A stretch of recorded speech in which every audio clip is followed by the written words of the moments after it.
Ahogy láthatjuk, hogy most mondjuk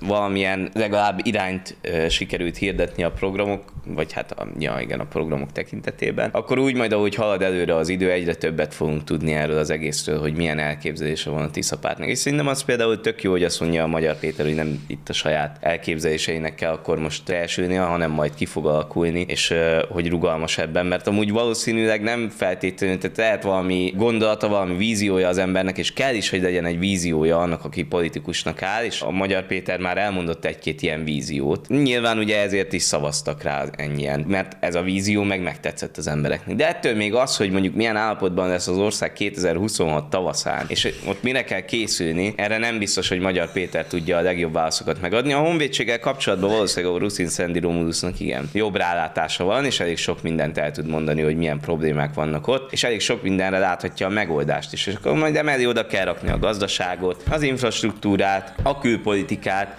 elég sok minden fog még változni a következő egy évben, amire pedig föl kell készülni, és nem lehet azt mondani, hogy most, akkor kitaláljuk, hogy akkor